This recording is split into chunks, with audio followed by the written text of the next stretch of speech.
Salam, selamat bertemu kembali dalam channel kita ini Bapak Ibu, Saudara-saudariku yang terkasih.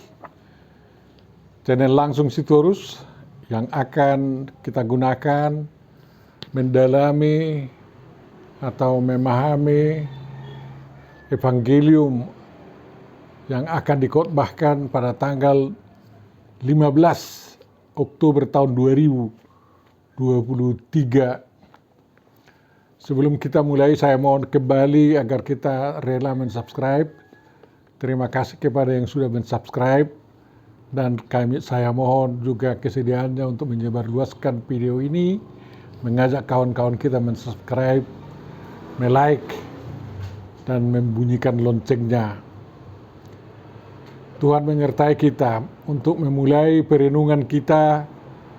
Bapak Ibu Saudaraku yang terkasih, mari kita sambut penyertaan dari Tuhan kita. Damai sejahtera Allah yang melampaui segala akal budi manusia, kiranya memelihara hati dan pikiran kita di dalam Yesus Kristus Tuhan dan Juru Selamat kita. Amin. Firman yang akan kita renungkan pada kesempatan ini ditentukan dari Lukas atau Matius 22 ayat 1 sampai ayat 14. Yang perikop sejajarnya adalah Lukas 14 ayat 15 sampai 24. Mari kita baca Bapak Ibu Saudaraku yang terkasih. Lalu Yesus berbicara pula dalam perumpamaan kepada mereka. Hal kerajaan surga seumpama seorang raja yang mengadakan perjamuan kawin untuk anaknya. Ia menyuruh hamba-hambanya memanggil orang-orang yang telah diundang ke perjamuan kawin itu. Tetapi orang-orang itu tidak mau datang. Ia menyuruh pula hamba-hamba lain, pesannya, katakanlah kepada orang-orang yang diundang itu, sesungguhnya hidangan telah kusediakan, lembu-lembu jantan dan ternak piaraanku telah disembelih, semuanya telah tersedia, datanglah ke perjamuan kawin ini. Tetapi orang-orang yang diundang itu tidak mengindahkannya. Ada yang pergi ke ladangnya, ada yang pergi mengurus usahanya, dan yang lain menangkap hamba-hambanya itu, menyiksanya, dan membunuhnya. Lalu murkalah raja itu. Maka murkalah raja itu, lalu menyuruh pasukannya ke sana untuk membinasakan pembunuh-pembunuh itu dan membakar kota mereka. Sesudah itu ia berkata kepada hamba-hambanya, perjamuan kawin telah tersedia, tetapi orang-orang yang diundang tadi tidak layak untuk itu. Sebab itu pergilah ke persimpangan-persimpangan jalan dan undanglah setiap orang yang kamu jumpai di sana ke perjamuan kawin itu. Maka pergilah hamba-hamba itu dan mereka mengumpulkan semua orang yang dijumpainya di jalan-jalan, orang-orang jahat dan orang-orang baik, sehingga penuhlah ruangan perjamuan kawin itu dengan tamu. Ketika raja itu masuk untuk bertemu dengan tamu-tamu itu, ia melihat seorang yang tidak berpakaian pesta. Ia berkata kepadanya, hai saudara, bagaimana engkau masuk kemari dengan tidak mengenakan pakaian pesta? Tetapi orang itu diam saja.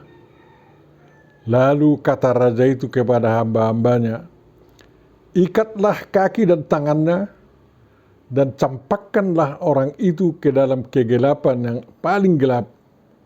Di sanalah akan terdapat ratap dan kertak gigi. Sebab banyak yang dipanggil, tetapi sedikit yang dipilih. Demikian firman Tuhan, Bapak Ibu Saudaraku yang terkasih. Dan kita ketahuilah yang berbahagia adalah orang yang mendengarkan, memahami, menghayati dan mengamalkan firman Tuhan. Amin.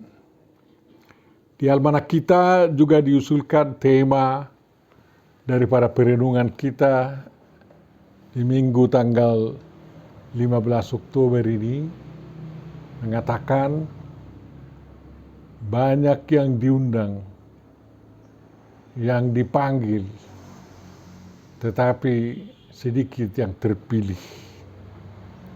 Demikian Bapak Ibu Saudaraku yang terkasih. Kalau kita bandingkan cerita ini dengan apa yang ada dalam Lukas, memang ada sedikit perbedaan-perbedaan. Di dalam Lukas dikatakan bukan perjamuan kawin, tetapi perjamuan besar. Tetapi yang diundang itu banyak yang beralasan tidak datang dan mohon dimaafkan. Kalau di Matius ini tidak ada permohonan dimaafkan. Lalu disuruhlah orang memanggil sebanyak mungkin orang. Toh juga masih belum penuh. Walaupun sudah diundang orang-orang yang tidak diundang.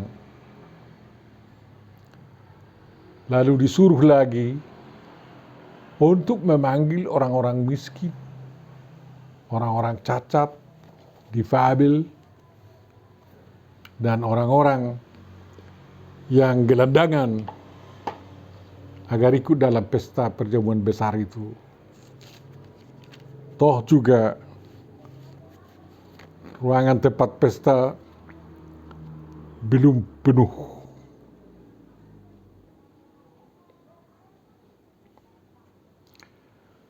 Dan tidak ada di sana penangkapan terhadap orang-orang. Tidak ada yang membunuh hamba-hamba.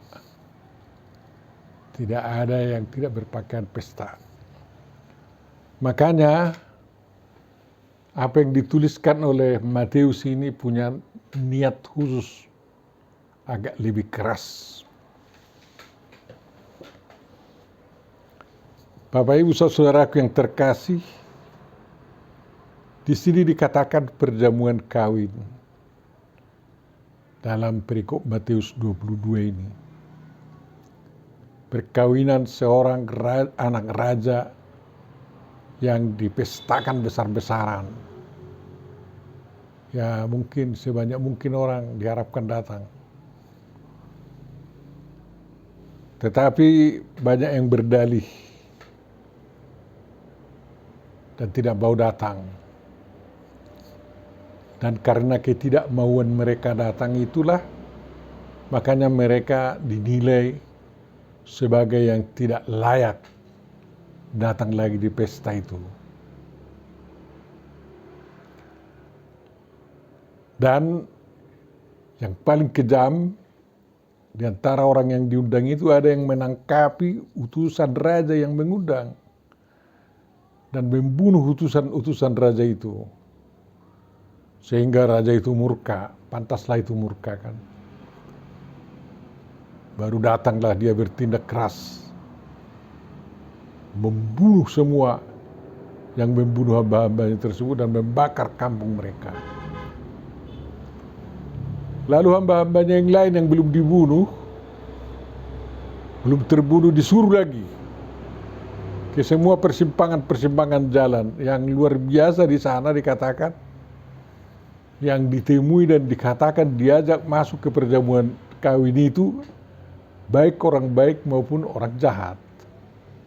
Di Lukas tidak ada pemberitaan seperti itu. Jadi orang baik dan orang jahat sama-sama diundang ke perjamuan kawin anak raja tersebut. Demikianlah perumpamaan tentang kerajaan surga. Diundang semua orang melalui nabi-nabi, melalui utusan-utusan Tuhan, tapi ternyata banyak yang berdalih tidak mau datang. Tapi raja pasti harus berpesta karena sudah disediakan. Karena ada tindakan kekerasan kepada hamba-hamba raja itu, maka raja itu juga melakukan tindakan kekerasan. Kalau di Lukas tidak ada tindakan kekerasan dari yang diundang itu, makanya raja yang berpesta itu tidak melakukan kekerasan terhadap orang yang berdalih. Hanya dikatakan tidak layak. Tidak layak untuk apa?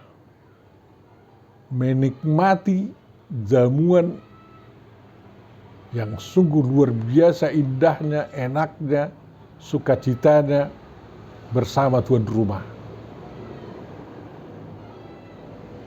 Tidak layak lagi. Jadi kalau yang baik ditolak, maka tidak layak lagi orang itu menerima yang baik. Tidak layak menerima berkat. Kerajaan surga begitu juga. Ya. Tuhan telah menyediakan pengampunan dosa dan keselamatan dengan diutusnya anaknya yang tunggal, domba Allah yang memikul dosa seluruh dunia. Tetapi para undangan tidak mau menikmati keselamatan dan pengampunan dosa itu. Tidak mau ikut menikmati kehidupan kekal penuh kebahagiaan, penuh persaudaraan, penuh sukacita, baik di bumi maupun di surga. Sehingga mereka tidak terhitung lagi sebagai yang layak. Bapak Ibu saudaraku yang terkasih, perjamuan kawin itu tidak dibatalkan. Pasti terjadi. Ikut atau tidak ikut orang-orang ke sana yang diundang, atau ikut atau tidak ikut kita ini, perjamuan kawin dari anak raja itu pasti diadakan. Dan raja itu menginginkan sebanyak mungkin orang menikmati apa yang disediakannya. Sehingga hamba-hambanya disuruh lagi mengundang semua orang dari persimpangan-persimpangan. Tidak lagi dari istana-istana. Tidak lagi orang-orang yang mendiami rumah-rumah mewah. Tidak lagi orang-orang para konglomerat, orang-orang kaya, orang-orang berpengaruh dan lain-lain. Tetapi orang-orang di persimpangan itu adalah termasuk orang-orang miskin, difabel, gelandangan-gelandangan, dan homeless. Mereka itu harus menikmati apa yang disediakan oleh raja di dalam pestanya. Itu adalah sikap yang luar biasa. Jadi kalau kita lihat banyak sekali homeless, gelandangan di Amerika, di Indonesia, di mana-mana, para pengais sampah, para peminta-minta di simpang-simpang jalan yang dikatakan orang dikategorikan sebagai orang miskin. Mari kalian semua diikutkan dalam pesta perjamuan besar, pesta perjamuan kawin anak raja. Nikmati kehidupan terindah yang paling bersukacita bersama dengan raja. Itu bukan kesempatan yang sering terjadi. Itu adalah kesempatan yang langka. Makanya undangan ini adalah suatu kesempatan. Hidupmu yang diundang merupakan kesempatan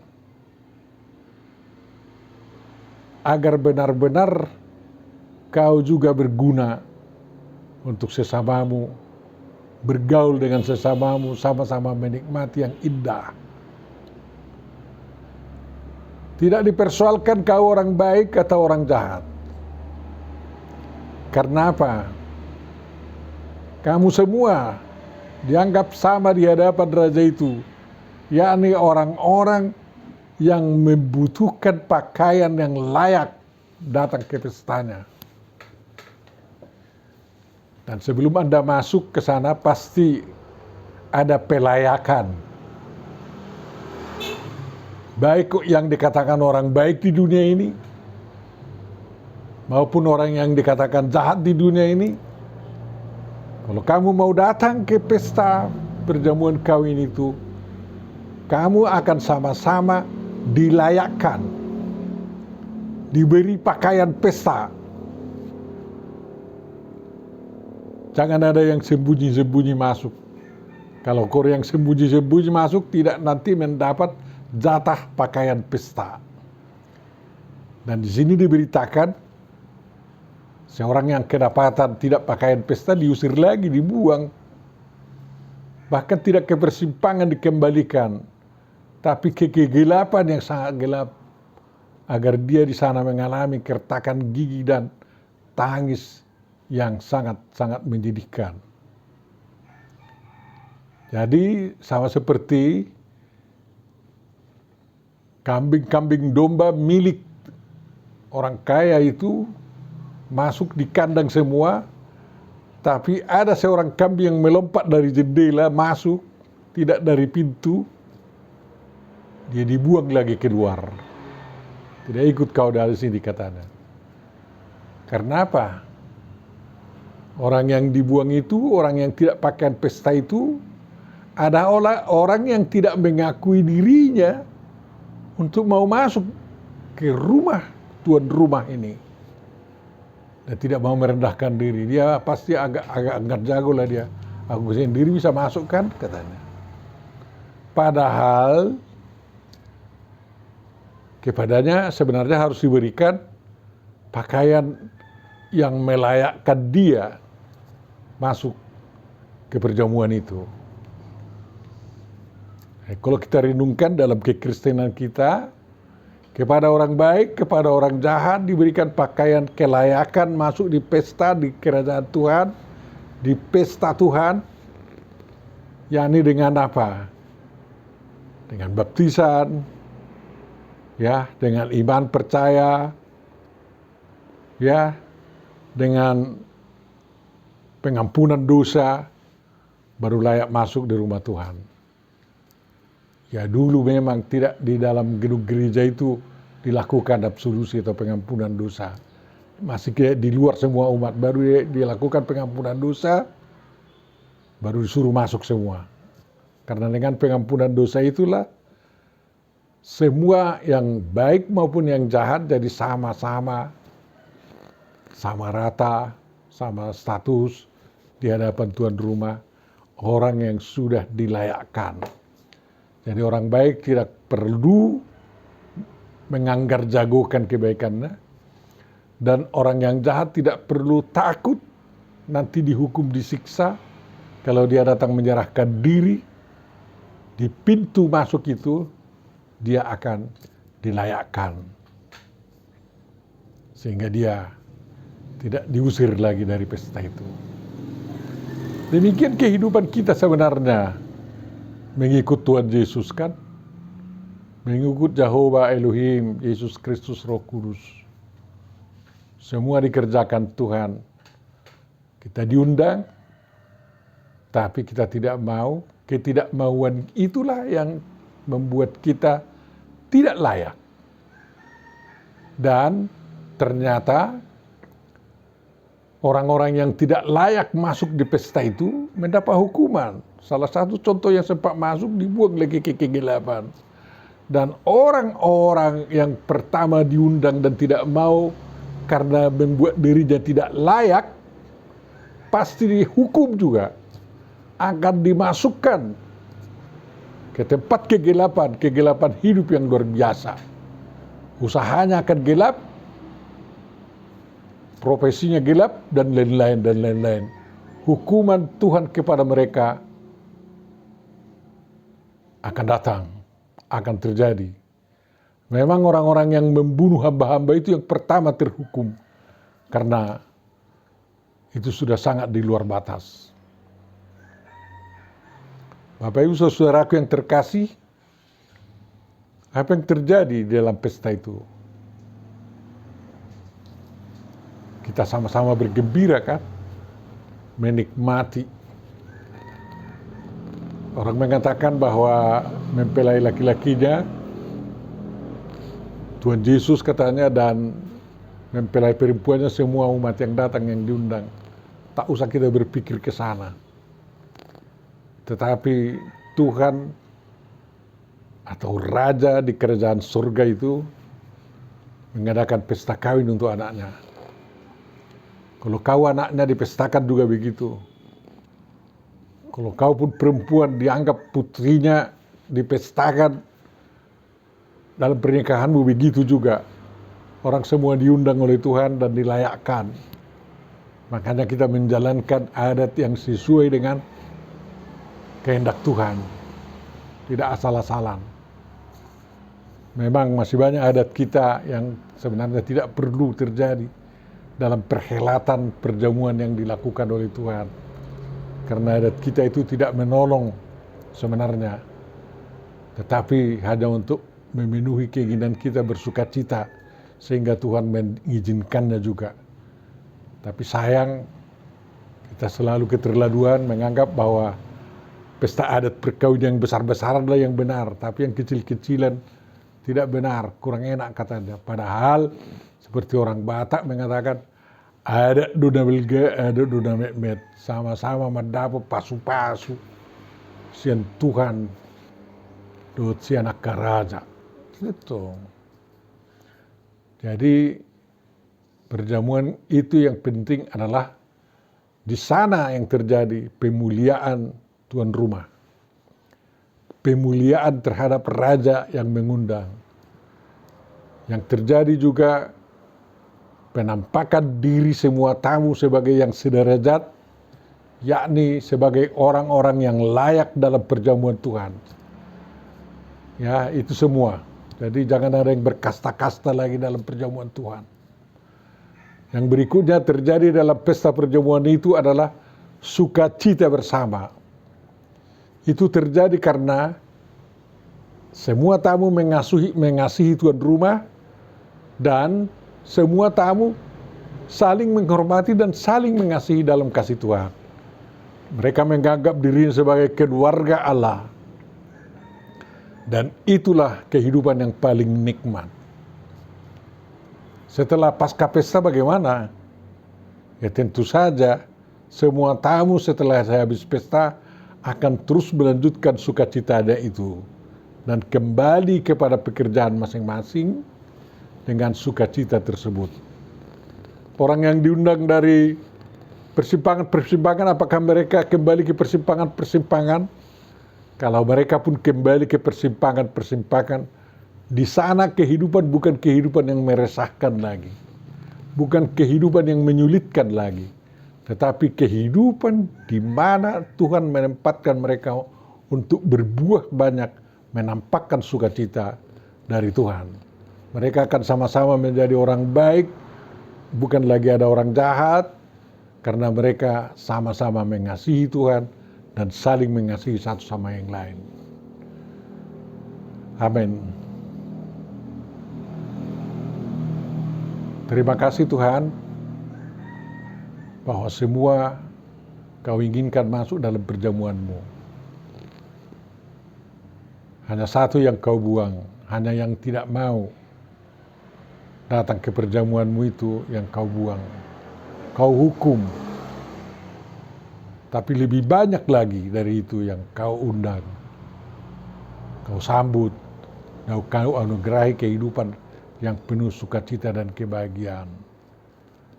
Karena mereka di sana saling menghormati, saling mengasihi, dan saling memuliakan. Memuliakan nama-Mu dan menghormati nama-Mu yang agung. Dan tunduk kepada kehendak-Mu. Kiranya kehidupan seperti itulah terjadi dalam kerajaan-Mu yang ada di dunia ini. Dan sempurnanya nanti akan kami nikmati di surga dalam kerajaan-Mu.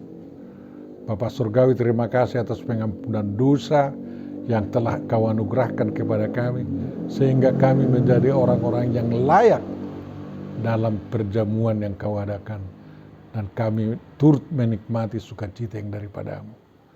Lindungi negara kami ya Tuhan, jauhkan huru-hara, jauhkan keributan, kiranya negara kami dapat menjalankan kehidupannya dalam penuh damai sejahtera. Oleh karena itu, pegang tangan semua para pemimpin agama, semua para pemimpin partai, agar mereka bukan mementingkan golongan-golongan masing-masing, tetapi mementingkan kebutuhan negara kesatuan Republik Indonesia yang berpancasila, berbineka tunggal ika, dan bernegara kesatuan Republik Indonesia. Terima kasih Bapak, 78 tahun negara kami telah Engkau lindungi, dan kami yakin sampai akhir zaman pun negara kami tetap dalam lindungan-Mu. Di dalam Yesus Kristus kami bersyukur dan berterima kasih. Kabulkan doa kami. Amin.